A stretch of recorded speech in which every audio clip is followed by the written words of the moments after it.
Hey everyone, and welcome back to this course on Tableau. In our previous session, we went over bringing in data for the very first time into Tableau. We opened a new workbook, we brought in our New York room rental listing CSV text file type, and we import it into Tableau's data workspace area where we import data sources. We also took a look at quick previews of the data, as well as the field names and how to change the different types of data types. We also took a look at the meta types of the data, as well as how to remove and add data tables to our data source. In this session, we're going to finally get into our very first worksheet in Tableau and navigate to show you what we're looking at. So go ahead and click Sheet 1 down here on the corner of your Tableau screen, and let's see what we're doing here. So what you're seeing here, very first thing, is our Tableau workspace. This is where you're going to be creating your Tableau worksheets, dashboards, and stories. Now, what the difference is between those three, we'll get into in a later session, but for now, let's focus on what we're looking at here. Let's go ahead and click this Show Me. We'll close that for now. So the first thing that we're seeing here on the left is our data pane. There are two different types of panes for data in Tableau. One is the data pane, where we can see at the very top we have our data source, and then right under that we also have something called dimensions and measures. Now Tableau will automatically go ahead and organize the fields that we bring in into dimensions and measures, and as we can see, this list right here is all of the fields that we brought in into our Tableau via our data source. So we're seeing from A to Z, we're seeing access, amenities, bed type, calendar updated. These are various dimensions that are being brought into Tableau, and some measures include accommodates, availability 30, 365, 60, and 90. And these are measures. Now the difference between dimensions and measures is that dimensions are the data that are grouped by, all right? So the measures actually take an effect on the dimensions. The dimensions, if for those of you that are familiar with SQL, it's totally not necessary, but if you're familiar with SQL and you're familiar with a group by statement, that would be this here, in that you have your dimensions, and we are going to be grouping those dimensions by the measures. So let's go ahead and take a quick example here to see what I mean. Let's go ahead and take our host name, all right, and we're going to drag that into our worksheet right here. We could just drag it into Sheet 1. And what we're looking at here is all of the data that was under the host name field type for the dimensions. We just dragged in our host name, and now we're seeing a list of all the different host names that we have. Now these are all the different hosts that are currently showing a New York room rental listing for our data source. All right, so now let's go ahead and take a small example. Let's go ahead and take the number of bedrooms that these hosts have within their listings. So let's go ahead and take bedrooms, and we can simply take that and drag it to the right of host name on our rows. And what we'll see is a total aggregate sum in a bar chart view of the various different number of bedrooms for our host names. So we're seeing our host name here. We'll go ahead and widen this up a little bit so we can make some room for that. And we can see our different host names, and we can see the total number of bedrooms that they have. Now you can always adjust this scale here to make it more appropriate, but we can see that Cindy has 36 bedrooms, and she's showing it up on this tooltip here. The tooltip is Tableau's way of showing you things when you hover over them. So let's go ahead and take this and make this look a little bit more easier to understand. We can right click our bedroom sum aggregate, and we can go ahead and click this discrete button. Now the difference between discrete and continuous is that continuous tends to show you charts as a result, whereas discrete will show you the actual values. So let's go ahead and click discrete, and we can now see the names as well as all of the different bedrooms that these names have. So Ronnie has a total number of bedrooms of 16. Ronnie and Susan, who is a completely different person or a unit of host name, has a bedroom count of 1. And further down we could see Rosario has 10, Rose has 47. Now these are not per listing, these are totals. So let's go ahead and see if we want to see them per listing. We could go ahead and drag in our ID. So this ID field here is our listing ID. So if we take that and we drag it in, let's go ahead and click Add All Members. We can now see that we've now broken down the host name down to the IDs that they've listed under their names and the number of bedrooms. So we could see that there are these number of IDs that currently have no host name attached to them, so they're nulls. And we can see the number of bedrooms per IDs. So if we were to go back down to Rosario, let's go ahead and we can actually go down, scroll down into R, since it is alphabetical. We could go and find our Rosario. We can see Rosario now has, right here, has 3 different ID listings: 181.972, 615, 2725, and 780.3828. And this line here is what separates one host name from the next. So we can see that Rosario has 3 different listings, and they have a total bedroom count of 10. So there's 5, which is plus 4, 9, and then a single one, which is 10. So there's 3 different listings and a total bedrooms of 10 that are available by this person. So if we were to go ahead and take the ID out again and take a look at Rosario, let's go ahead and find Rosario once again. RO.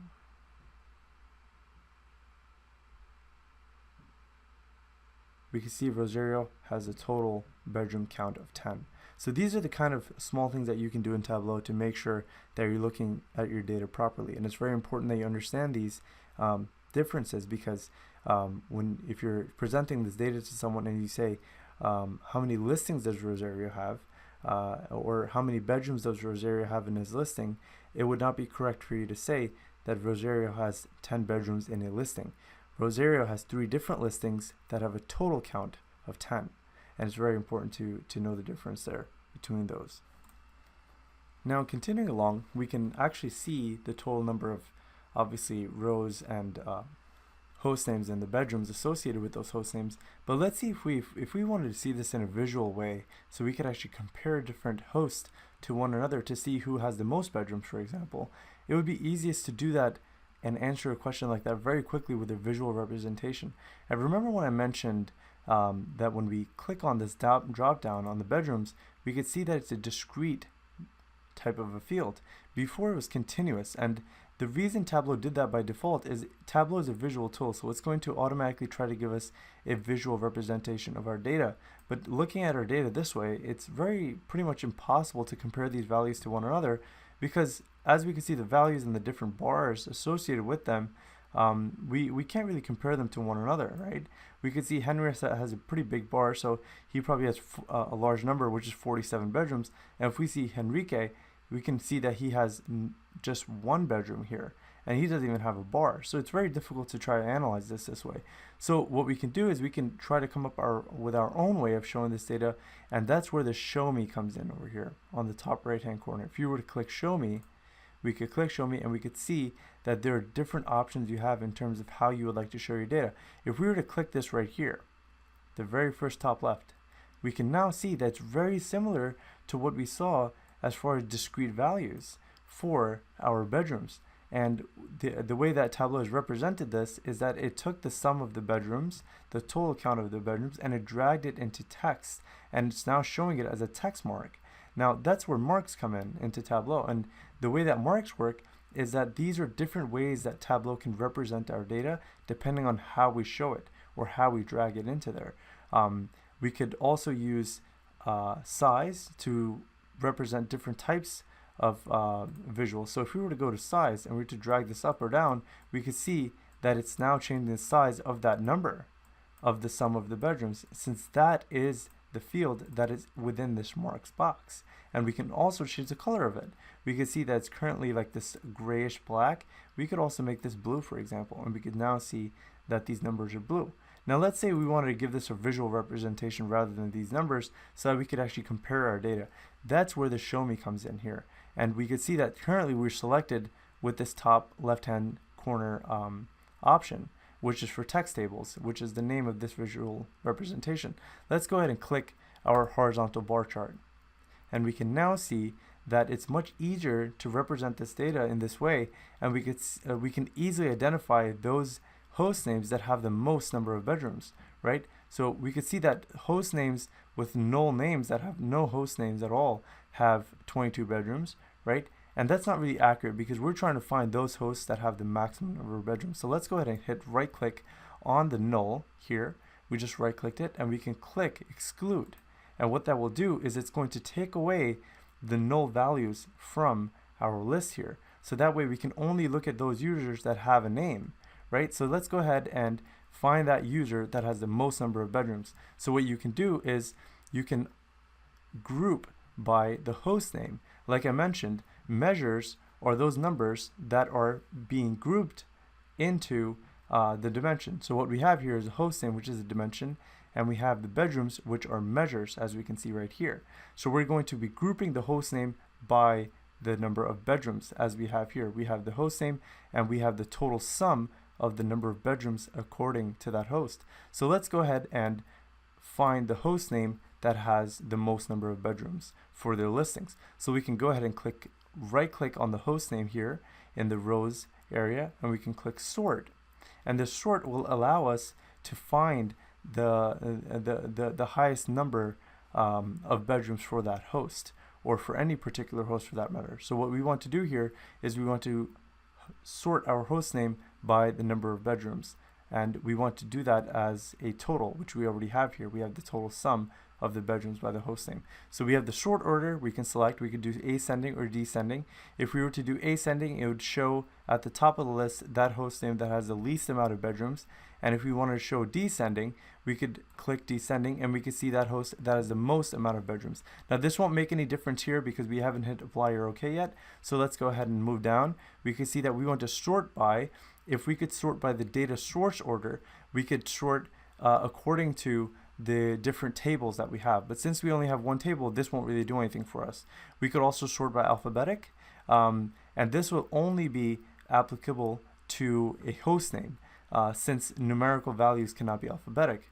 In our case, since we're sorting by the bedrooms, we want to click on field and we want to select bedrooms, which is already selected by Tableau for us, and it's already aggregated to a sum because it knows that we are currently grouping by that. So we can go ahead and leave that field select as bedrooms as a sum, and we are now in descending order. And when we hit apply, we could see that we are now looking at host names sorted by the most number of bedrooms. So let's go ahead and click OK here.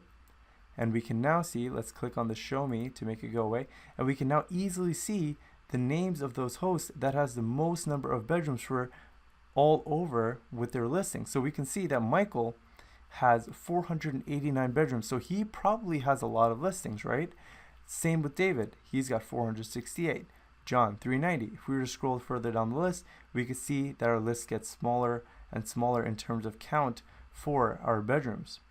We could see that Taylor has 63, Sophie has 57, Annie has 51. Now, if we want to see the total number of listings, I think it's pretty easy to gather from what we're looking at here that Michael probably has a large number of listings if he has 489 bedrooms. Or Michael might own a hotel that has that many bedrooms in it. So the way we can answer that question is we can bring in our ID like we did before. So let's go ahead and bring in our ID into our visualization so we can check that out here. So what we're going to do here is we're going to take our ID, which is the ID of the listing, and we're going to drag that into our visualization to the right of the host name. Now once we do that and we go ahead and click all members, all it's saying here is that the field being added may contain as many as 447,854 members, and the recommended maximum for the shelf is 1,000. That's totally fine. We're going to go ahead and ignore that and click add all members. And we can see that Michael, we can now see all of the different IDs associated with the number of bedrooms. So we can now see that same view we had previously, but now we are seeing it at host name level and a total count per ID. So we're seeing Michael has a listing here that has 3 bedrooms. We can see another listing down here that has 4 bedrooms, and so forth. And as we go down, we should technically, we are looking at all of the listings under Michael, and we could see as we scroll, we are seeing the host name field here. Let's go ahead and make some room for this. We can see the host name field here is changing accordingly, and those listing IDs will change according to that person as well. But again, this is very confusing. Let's go ahead and try to simplify this further. So what we'll do is we'll take this ID field here, we'll click the drop down and we'll turn this into a measure, and we will do a total count for the IDs. And what that just did for us is it turned it into a count. And again, Tableau interpreted the data and tried to create a visual representation for us to try to show us the maximum number of count for Michael. So we can see Michael has a count of ID here, which is a total of 400 at the top of the cap here. And we can see that he's got a total count ID of 419. But this is, again, it's not really intuitive, right? It's not easy to kind of interpret this data. So what we're going to do is we're going to drop this button here. We're going to click on this pill, and we're going to click discrete. And what that discrete, remember what it does, it turns whatever this visualization here is into a text. So we're going to click discrete, and we can now see that we now have the previous view that we had with Michael as the host name. We can see the count here, which was the count that we just saw represented in that confusing manner. And we can now see again the number of bedrooms. So we can see that Michael has a count ID of 419 different listings that have a total of 489 bedrooms. And David has 376 listings with 468 bedrooms. And scrolling further down, we can now see that Richard has 67 listings with a total of 113 bedrooms. And Kelly, for example, has 62 listings with a total of 73 bedrooms within them. And that kind of makes sense, right? Because most listings have more than one bedroom. Most homes, most apartments have either one bedroom or more. Usually they'll have 2 or 3. And thinking in terms of you're renting out a place, you'll probably rent out an area that has more than one bedrooms. So we'll kind of notice that trend here as we look at our data. We can see that Anne has 38 different listings, but has a total of 66 bedrooms. If you do the math, it's a little bit under 2 bedrooms per place. And we could further down see that Evan has 37, he has 44 bedrooms. So on average, we're noticing that the data represents those listings that have more than one bedroom per location. So we could do a count of ID of 146 different listings, but we have 171 bedrooms. So if you were to do the division there, it averages out to more than one bedroom per location. And in terms of Michael, he has 419 and he has a total of 489 bedrooms. So again, we're seeing that trend of more than one bedroom per location. All right, so these are the kind of things that you can analyze in Tableau very quickly and very easily, and this was a very small example of what we can do. We're going to get into more in-depth tutorials here in terms of making our visualizations more beautiful and creative, but this was just a small quick example of how you can analyze your data and answer questions that you might have of your data just by looking at it at a first glance. And as you use Tableau more, you'll get more efficient with changing the different types of pills. And don't worry if you don't really understand what we did here, because we're going to be diving into each one of these tools and concepts and the differences between them in a much more in-depth fashion in future tutorials. I just wanted to put this quick video together for us as an introductory on what we're looking at in terms of our design window. So now that we have a visualization here, let's go ahead and review what we're looking at. So as you mentioned earlier, we have our dimensions up here, which are usually our text fields or the fields that are going to be grouped. All right, and then we have our measures, which are the fields that are going to be grouped into our dimensions. So we could see that the host name in our case was grouped by the sum of the bedrooms. All right, and the host name was also grouped by the count of ID.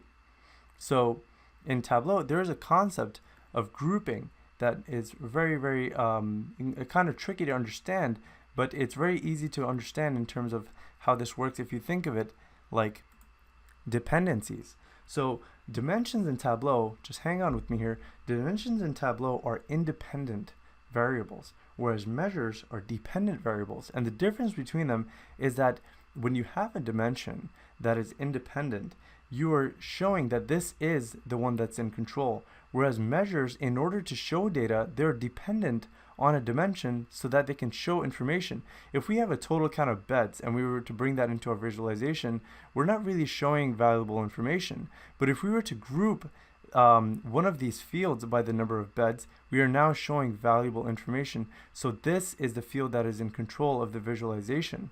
And this is the field that is grouped by when you are having numbers take action on those fields. So it's very important to understand that concept. And just to hit that concept home, we're going to take a look here. We can see that once again, host name is the independent variable, and the count of ID, the ID here, is the dependency, because that is the one that the host name is being grouped by, and the same with the sum of bedrooms, right? So it's really, really important to understand these things, because this is the basis of Tableau and how Tableau functions. Now, the very interesting thing we have here is that when we brought in our count of ID, we can notice here that ID is actually a dimension, but it's very, very crucial to understand that ID is actually a numerical field. So understanding that numerical fields are the ones that group the text fields is what Tableau is all about. So we can see that the host name, which is the text field, is being grouped by the number, which is the ID here. And as well,